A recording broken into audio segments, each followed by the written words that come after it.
epicenter of agony, sorrow, and despondence.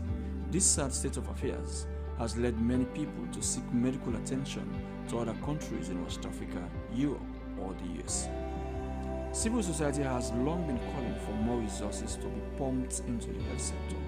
One person who has been persistent in making that call is Victor Lansana. As a referral hospital, being the very last station or being the last port of call, I am expecting that the Ministry of Finance should be able to at least provide some huge money for this hospital, because this hospital is supposed to be having almost all the facilities that I think we're supposed to be having: X-ray machines, and other lab equipment, some other scanning machines. Whatever you will find in private hospital should be at the government hospital, Connaught Hospital. But if they don't have adequate funds, then how would you expect them to go for these machines? And it will be unfortunate for somebody to go to Connaught Hospital and say nothing is there to talk about. Then where else? Because that's the last hospital, so that's the kind of situation. So it's unfortunate, but I'm sure some significant effort has happened over the period. I'm not sure the way they are managing it, but I was impressed to see some progress of late, which I expect that should sustain, that should be able to keep them on track, and maintain the kind of name that they have as a referral hospital. Every country has its biggest health facility, which most times is expected to have the best brains, equipment, and facilities. While Connaught is never short of qualified medical practitioners, its facilities and human treatment of its patients have always come under scrutiny. The reason many go to private health facilities.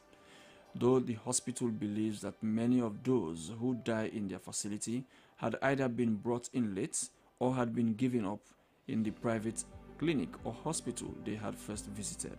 Restoring that confidence is still a Herculean task, but this management, led by Dr. Kapua, is determined to make Connaught the first point of contact for citizens. There were lack of reagents, lack of supplies, and all of these things. I think those are some of the things that were preventing people from coming to the facilities, because once there is no proper organization, people will be there doing what they want to do, and the patient is sitting there waiting. We've heard all those stories. So now what we have done, we know one of our very important cadres, they are the nurses. Nurses are one of the most important. One, because of the job they do. Two, because they are the highest number in the healthcare providing system. So what we have done also is to organize trainings.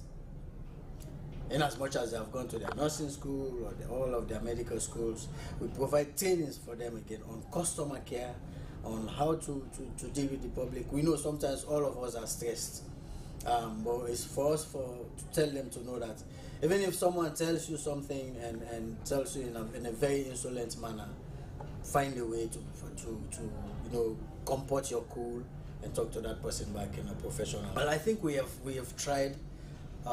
We are past 70 to 80% now in restoring the confidence, because we can see, I even have data to prove that, in terms of the number of outpatients that we used to have, the number of inpatients that we used to have as compared to now, that number has increased. It is against this background that a new hospital care manager was appointed in 2003. Dr. Kapua had worked in Kenema as a hospital superintendent, where he registered some remarkable achievements. He comes at a time when human capital development is top on government's agenda. But the question is, how can a nation achieve strong human resource if its citizens do not have access to proper medical care? And Connaught continues to receive throngs of people, majority of which are the poor in society. The hospital continues to attract hundreds of patients every day. From the triage, one can see the long line of patients. Some are here on appointment and others on their first visit, hoping to get attention or care from a healthcare giver. This is mid-afternoon and the queue stretches meters away from the doctor's office. I wonder if the doctor on duty will have the time to see all these patients before his schedule ends for the day. This is the triage. where we screen the patient before sending them to the doctors. And then this is the waiting bay. So the patient comes from here. So from here now, then we get the patient to the various consulting rooms. Hello, hello, hello. Good day.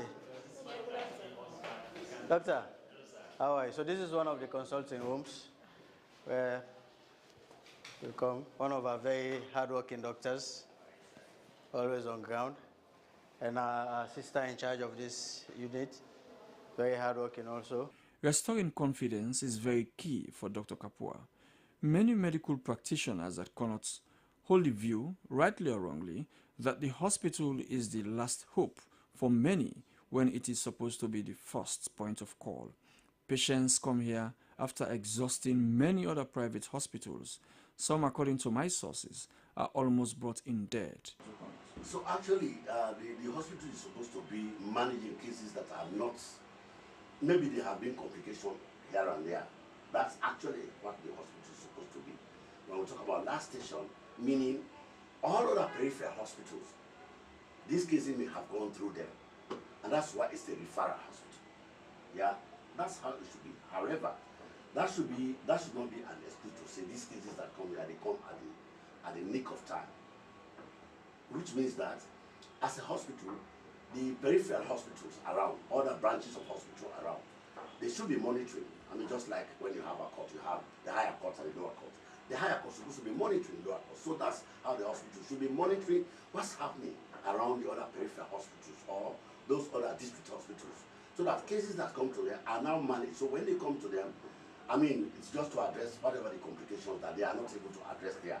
So this is the outpatient unit. Normally, this is a place where, for example, those who are brought in for emergency cases, this is where they are first normally brought. If you used to come here some months back, this place used to be very chaotic, untidy, and you hardly tell who is who was who. You hardly differentiate between a doctor, a nurse, and a patient because of the chaos and lack of decorum that one experiences when one comes to this place. But now, one can see some amount of decorum and some amount of cleanliness. The environment is tidier now compared to what it was some months back. Now you can see some standards have been established where the patients know exactly where to go, who to talk to, and where they can get the assistance that they need, because it's very stressful for one to come to a place like this, which is the biggest referral hospital in the country. Whoever is falling sick or had an emergency or an accident. The first stop for many patients who are in critical condition is the accident and emergency unit. For now, this place was an eyesore with stench, unclean floor, and a crowd of people that you hardly tell the difference between a worker and a non-worker. This is the complete opposite of what this place was. One can say sanity and decorum is gradually returning. In the trauma ward, we met nurses and doctors doing their rounds. This outpatient unit houses people with stroke, burns, and accidents that are yet to be admitted into a ward. One can tell that capacity remains a challenge. One thing that discourages many people from coming to Connaught is the hygiene, as rodents and mosquitoes had found a habitable place in the hospital premises. Drainages were clogged with all types of wastes, from medical to domestic, which is not only a vector for the disease, but also a turn-off for patients and visitors. The current management has made hygiene one of its priorities. Regular cleaning of the drainages, wards, and courtyards has been duly carried out. The team also employs insecticides to clean the hospital premises of rodents, including rats. Having a clean environment is a challenge, as the hospital is surrounded by slum communities that have no respect for hygiene, and these rodents find slums as safe havens. Few wards have been renovated and open to the public, and the money, according to Dr. Kapua, is locally generated from the hospital. The hospital is making use of local content, as you can see from these drip stands. They were locally made. Work is ongoing in this ward. Before the renovation, this place was below a hospital standard. Nearly everything from beds and washrooms were in very poor condition. We've started this journey far back. We did Ward 5 with single-handed support from the management and the maintenance team. So we call it local content policy. So the management don't want to come with contractors outside. They rely on the local team. So we did the work in Ward 5. Management said, okay, we'll move to Ward 7. Now we are here in Ward 8. If you go to Ward 5 and 7, the same design, how the ward is designed is just the same as Ward 7. So it's the same we are going to replicate up here. Ward 7 is nearing completion. It will be open to the public.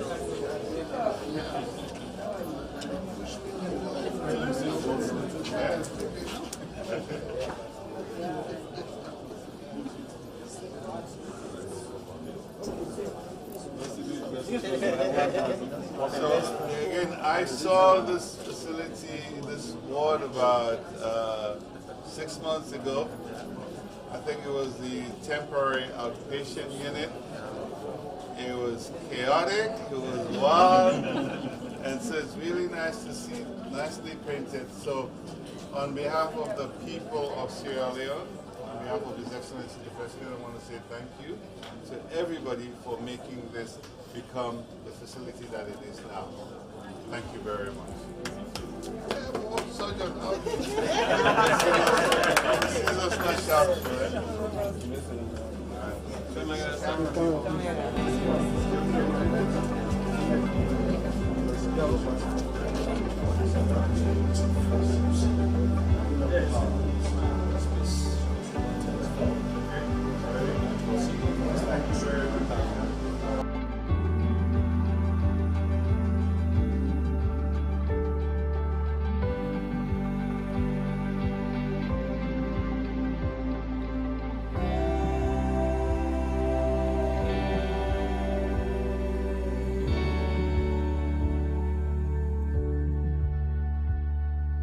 what's the full money for this?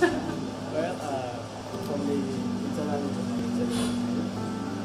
service fees they already collect from patient clients there. So now we keep over the time. So usually this has been the second or the hospital months. So we hope we get together and then go to some amount to see some place we need it. And we call local technician for watch and we need and work on a small. So I'm really glad for that, because we, the government, give you a subvention, we not simply collect small fees. You find you use that money there for benefit the patient. Yeah? Because as I've been saying about 6 months ago, that's not been temporary OPD. That's not been renovate the emergency. Now we make it a temporary OPD. That's something chaotic. Everybody in in there. But now, when I don't get the emergency, I don't move, and I take my money, the government again, when I collect, and I renovate the space here. So, yeah. Edmond Tambasheku had a patient who was admitted at the oncology ward. Though his patient is improving, he still has a but. Not don't improve a lot because I remember the last time when we come here, the place not been too conducive, the smell and all other things. But now it much improved. The nurses are very cooperative, then they do the work well, and new experience, we don't say where we there, whenever we call upon the nurses where issues they arise, and they come on board and they help we, and then we them face it. I encounter some certain challenges because when you come you forget money, because needle safe you want, pass you by, so that's not the only challenges that they will face. There are others who believe they should give the hospital a try and see if they can recover. Regina Ndanema had many doubts about Connaught. Amidst her fears and ambivalence, she decided to come with her mother to the facility. Unfortunately, she underwent a successful surgery and was now recovering. The experience with Connaught really made me afraid.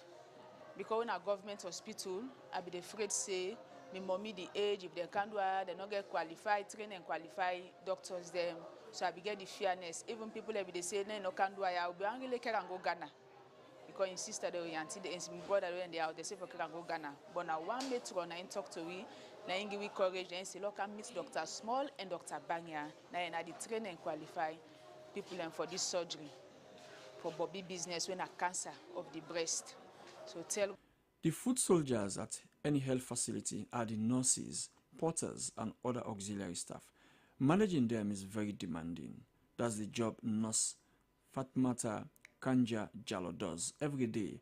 And apart from discharging her nursing duties, she provides administrative support to the hospital management. The senior matron at Connaught is a well-experienced nurse who has risen through the ranks and is one of the pillars of support to the hospital. Things have changed drastically, and you can see it visibly as you go along, because lots of patients now have confidence. That is why we are having the influx of patients at Connaught Hospital. In fact, we are even challenging with bed capacity, because everybody wants to come to Connaught. All other hospitals, when patients are at the dying stage, they do send them to Connaught to come and have some. The Connaught dialysis unit was first opened around a decade ago with support from the Israeli government.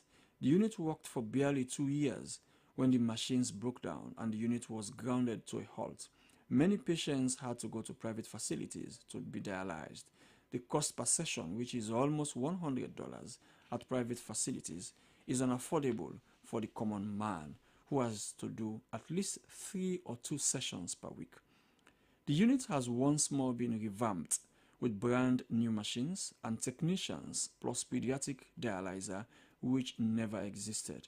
The cost, which is 800 leons per session, is cheaper when compared to private facilities. Mabinti Sise is the nurse in charge of the dialysis. On a daily basis, we are seeing 8 patients as advised by the engineer, because we are having, at the moment, we are having 5 machines, but 4 are functional. The one is faulty, but the engineer is working on it. So he advised that we should not do more than 8 patients per day, yes, because of the lifespan of the machines. So except for emergencies, they will extend up to 9 or 10, they will allow us to use. Now, what I could tell everyone is the dialysis unit is up and functioning very well. We have one that is dedicated for people with say infections, hepatitis, HIV, and all of that. And so what used to happen also, coupled with the fact that the machines may not be working, but sometimes the machines would be working and there are no supplies. So what happened, thanks to the government through the Ministry of Health, we now have a biomedical engineer. Before we used to have only technicians. The biomedical engineer that is being employed by the government. He's a Nigerian citizen, by the way, but he's here now working with us, so he knows about all of the. The Connaught mortuary is one of the busiest morgues in the country, which caters for the greater populace and the deaths that occur in the hospital. In all previous disasters in the country, this central mortuary served as the main place to keep dead bodies. It is one of the departments that urgently needs attention and resources, from space to freezers. Some changes have already been affected. Workers are now operating in shift system, as that prevents the chaos that used to happen, where the mortuary was like an open market and free for all. Some decorum is now in place, though the environment is still unchanged. Recently, the increase in deaths of kush addicts in the city has stretched the mortuary's facilities, as unidentified bodies are dumped here, and this is causing strain on the meager resources of the management. Moses Momodu is the deputy admin mortuary department. This is central mortuary. We don't have another mortuary to go with some of those deaths. So some of them, they are in the house, they die 3-4 days before they come in the mortuary. But some people don't understand. Some people don't understand. When the bodies came in, they would think that this place, we usually spoil body, but that is not. Because we are having support from the management. So we embalm bodies, but this body that are smelling in this place, they are the bodies that are coming from the street, bodies that are dying outside. We need renovations. We need this place to be renovated. We need expansions. Then we need a funeral parlor to be expanded. Then we need the cold room to be amended. Then we need another things to be amended. Then we need this cold room also to be changed. And then we need supportive gears to work. Some changes have been made at the mortuary. Number one is to put the organization in place, which is working now. So before there used to be no organization, I can tell you that for a fact. So all of the staff that are working in the mortuary, all of them will come in the morning and start leaving us and when they want to leave. So once there is a corpse, we all know that now. Once there are a lot of people, all of us will go scrambling, fighting for the corpse and all. So we have changed that. We have made sure that now they have their duty rota through which they operate. So if it is not your shift, you are not supposed to be at the mortuary. There was also issue of taking the own corpse to the relatives. You know, I heard that it was like a scary movie. So what we did now is for them to have a form, corpse acceptance form and corpse release form. So whenever they accept a new corpse, they'll go through and put all the data. So when they are releasing that corpse also, they have to match the two forms together to make sure they tally. So that one is being done now. Our biggest problem we have with the mortuary for now is the building of itself, the construction. But we have plans. The mortuary should be the next. It's not been very good enough. Administration in those hospitals has not been very good. You go to the hospital facilities, the Connaught Hospital, in 2-3 years back, it was very deploring. You can't imagine that sanitation was extremely poor. Don't forget that there was a situation where a young doctor almost about to protest because they in fact even protested because of lack of equipment for medical doctors, especially junior doctors who are rendering services there. You go there, the facilities are so bad, the wards are so stinky, you know, patient line. One of the things is our leadership. I want to say that I have confidence in our leadership, myself, the matron, my care manager, and my senior hospital secretary. With the rest of the hospital administration and Connaught Hospital as a team, we are working together with all departments and all units within the hospital. So all of us have collaborated well to succeed in whatever we are doing at Connaught Hospital. Well, my vision for Connaught is to make it a center of excellence in the sub-region. Center of excellence also, and to improve on the services to make Connaught a destination for medical tourism. So this is my vision. We could get this if we get all the equipment. We have the human resource, even though not much, but the ones that we have are perfectly good, I can tell you that. And they are doing very well. And to work on ourselves, work on our attitude. We have done that gone up to 70-80%. We're still working on ourselves. Now we are going digital with the electronic medical records. These are saving some of the equipment. So we are doing a lot. We now have a website, which we never used to do. Now have an official website where we can communicate and also get communications. As sanity and confidence begin to return to Connaught, it now behoves authorities to invest in this facility, which is far older than many other hospitals in West Africa, if citizens' hope to come here is to be achieved. A hospital that was built close to a century ago can no longer cope with the amount of patients it sees on a daily basis. The doctor-patient ratio is unimaginable at this place. So you ask yourself, how do doctors manage to see the amount of patients that they see on a daily basis? But what one can say is that some amount of transformation is going on at the Connaught Hospital. The environment is cleaner than it was, and some improvement is happening.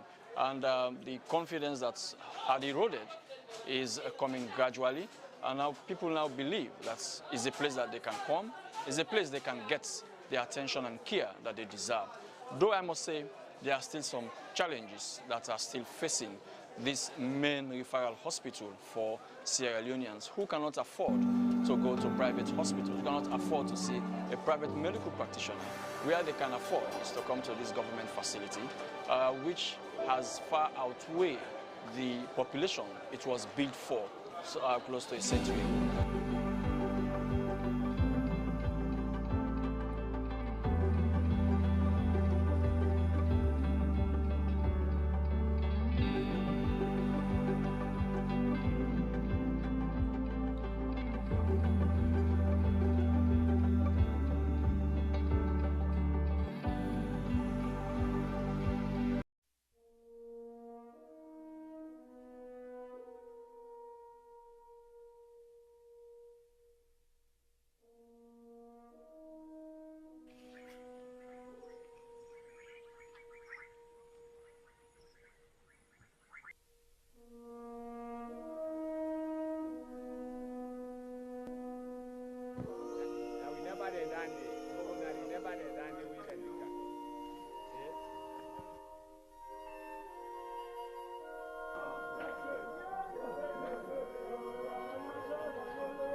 Sierra Leone, like many other African countries, has had several security threats that have claimed the lives and property of scores of people. Notable among them is the 11 years of civil war which broke out in 1991. Until the time of the production of this documentary in late 2024, the scars and effects of the war still pose serious threats to the country's peace and security. In the eastern district of Kailaun, particularly Koindo and Yenga, a border setting with Guinea. Here, which is one of the last villages on the eastern region side of Sierra Leone, the people said they have lived and continue to do so in a morally degraded condition, as if they are refugees in their own country. When Sierra Leone's incursion by the Revolutionary United Front RUF intensified, the Guinean army moved into the Kisiteng chiefdom to support the government in Freetown battle the rebels. The Guinean troops have since then occupied Yenga village, despite an understanding between the presidents Akma Tijan Kaba and Lansana Conte at the time, acknowledging that Yenga is a Sierra Leonean soil. For about 2 decades, even after the end of the war, the ownership of Yenga remains a highly disputed one, with strong fears of Sierra Leone losing its own territory. In this documentary, I journey to Yenga village and spill out the effects of the long-standing dispute on its residents and the potential threat to the peace and security of Sierra Leone. Upon my arrival, I was welcomed with information of potential risks getting to Yenga, precisely the base of the Guineans near the boundary River Makona. Therefore, the Deputy Superintendent of Police in charge of operations at the Koindo Division, Abubakar Kamara, provided me with security to the village. Pengu Bengu, less than a mile to Yenga, is Sierra Leone's last immigration and police checkpoint, a basic spot with fewer less equipped personnel. Nonetheless, though, I was subjected to their routine inquiries before crossing. I proceeded from this point. I surprisingly saw leftover landmines on the roadside, which were said to have been planted during the war and encountered and dug out from different locations every year during farming activities. They have been disexposed to villagers and other passers-by, including children, for a couple of weeks before we arrived. From Pendembu to Yenga is about 52 miles. It was stated that there was a pillar here stating that exactly, but was removed by the Guineans after the war was coming to an end between 2001 to 2002. They constructed a new beacon marking a boundary between the two Mano River Union countries. Now, as you can see, the materials used to construct this new beacon is still fresh, as at the time when we arrived here in late 2024. I was born and raised here, and I will tell you that this is not the boundary I met. It was during the war when the Guineans came and fought for us. And after the war, when they refused to go back to their country, they said this is the boundary.